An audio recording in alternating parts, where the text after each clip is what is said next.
Morning guys, open tayo ng mga box na pinadala sa atin ni Mekman. Unahin ko itong maliit yung accessories. Naka-wide yung cellphone ko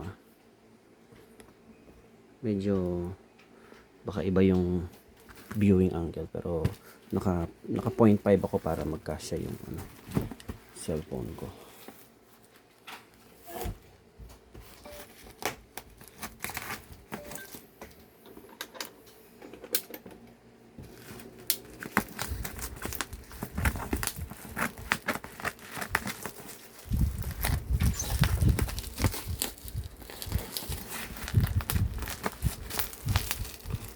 Medyo nahuli na itong mga demo na ipinadala sa akin. Inuna namin maipadala yung mga orders na naipa-reserve na, lalo na matagal na. Kaya nakikita nyo sa ibang mga video, meron ng gumagamit ng mga version 2 at ako hindi pa nakapag-post dahil nahuli nga yun sa akin. Nauna yung mga sa buyer na naipadala. Yung sa mga may mangilan-ngilan pang hindi naipadala, sa mga kailan lang nag-order, paantay na lang po, no need to follow up. Darating po yan sa inyo.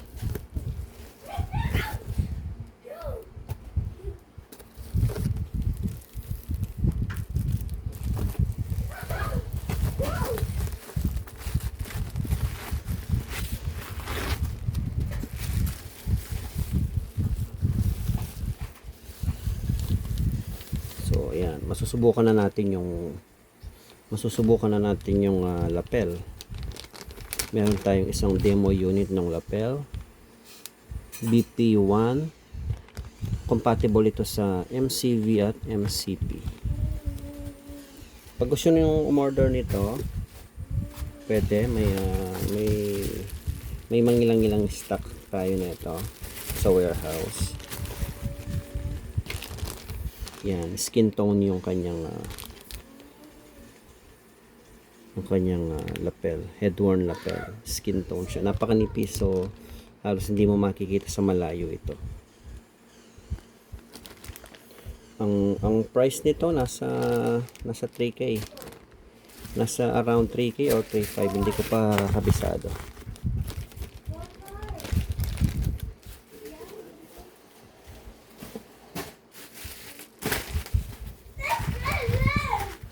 Tapos yung mga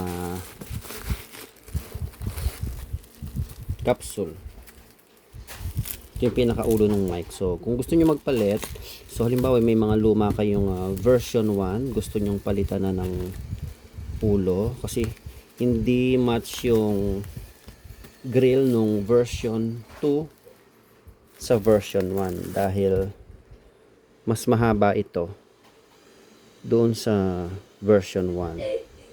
Kaya kung gusto nyo magpalit ng grill, palitan nyo na ng buo. 900 ang isa nito.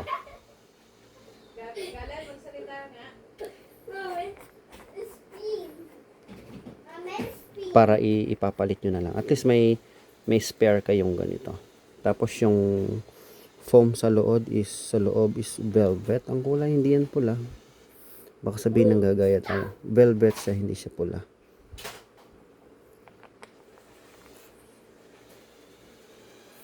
Yan yung niya, yun yung layo niya mula doon sa grill hanggang sa pinaka voice coil niya. Try nating ipalit ito sa mga susunod doon sa version 1 natin. So meron akong 6 dito, pwede kong ipalit ito doon sa dalawa kong set ng version 1, MCB tsaka MCP. Tapos yung dalawa dito para kay Jay Sigayo, yung dati kong staff. Mga naka-Mekman na rin siya. Next kong bubuksan is yung case. ABS. HDPE case. Hindi siya ABS. HDPE siya. 3RU. Medyo malaki yung box.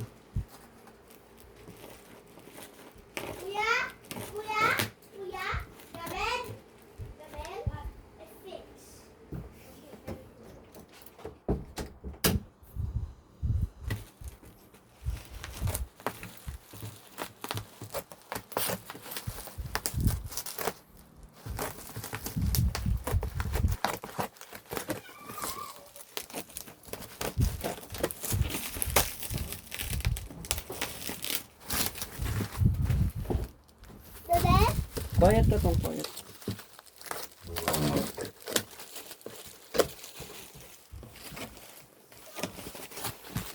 So ilalagay na natin sa case yung mga mic natin. Yung isang set, plano ko, nakasama na yung isa nating mixer. So dalawa yung in-order kong case na ganito. Isang 3RU at isang 6RU.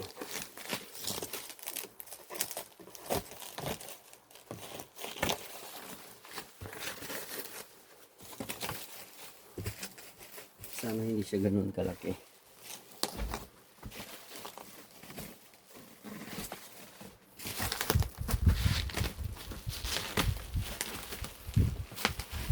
Medyo mahaba itong video. Hindi ko na puputulin. Skip nyo na lang pagka para hindi na ako mag-edit. Diretso upload na ako.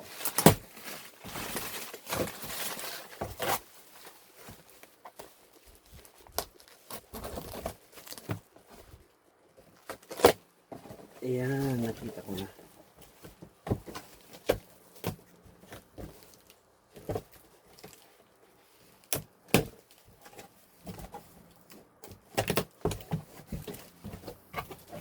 Medyo mahaba pala siya. Kaya pala ang laki. Expect ko maiksi lang. Medyo mahaba pala. Ito siya. Isang dangkal. Pag wala yung takip, isang dangkal. Average na laki ng palad. Tapos may rubber yung taas niya. Yan, may branding sa harapan.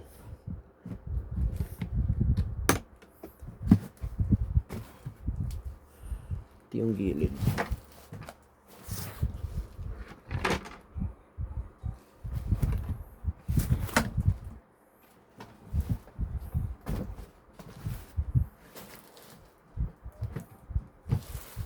Try kong buksan. Usog ko lang yung camera.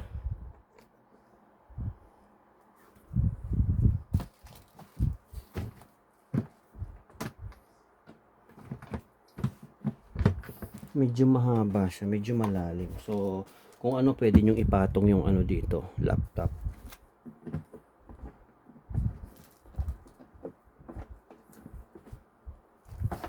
Tapos meron siyang dalawang slot para sa mic, tapos meron siyang pwede yung adapter dito, tapos pwede mong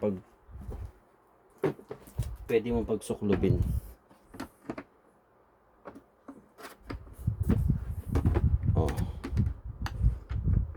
Yan, pwede mong pagsuklubin yung dalawang takip.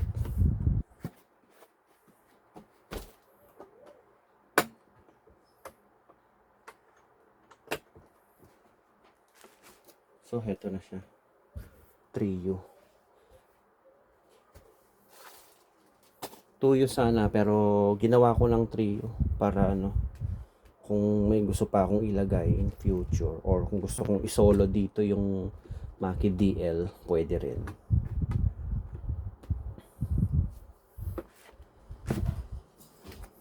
Yan. So, unbox lang muna. Separate video ko yung paglagay ko ng mga mic dito.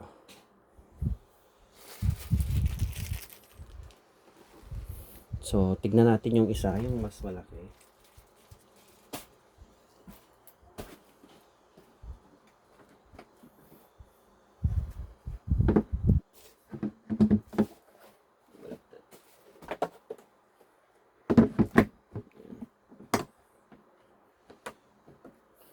At least ito, pag binuksan mo, pa-power mo na lang yung mic mo, then good to go ka na.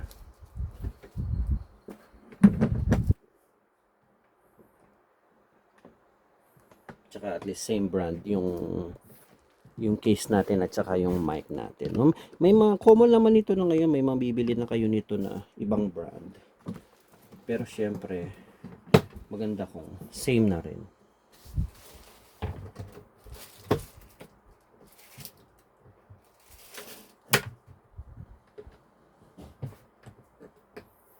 So, dito tayo sa mas malaki.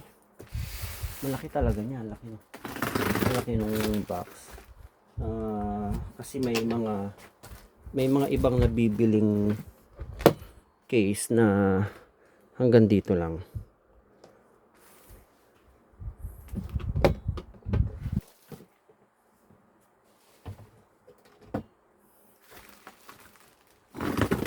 So, ito yung magiging main ko, itong 6U. Kasi nakasama na dito yung mixer. Lalagyan ko siya ng drawer at saka yung isang mic. 7U sana, kaya lang walang 7U para mixer, dalawang mic at saka yung drawer.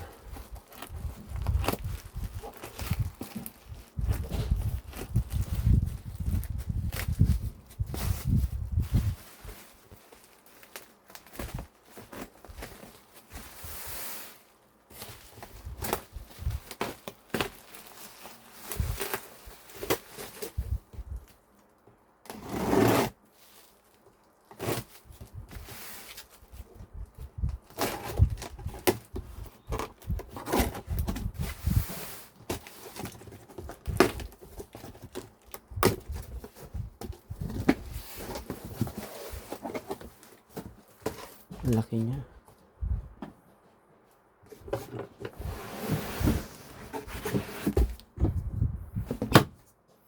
Hindi ko expect na ganito siya kalaki. Ayan.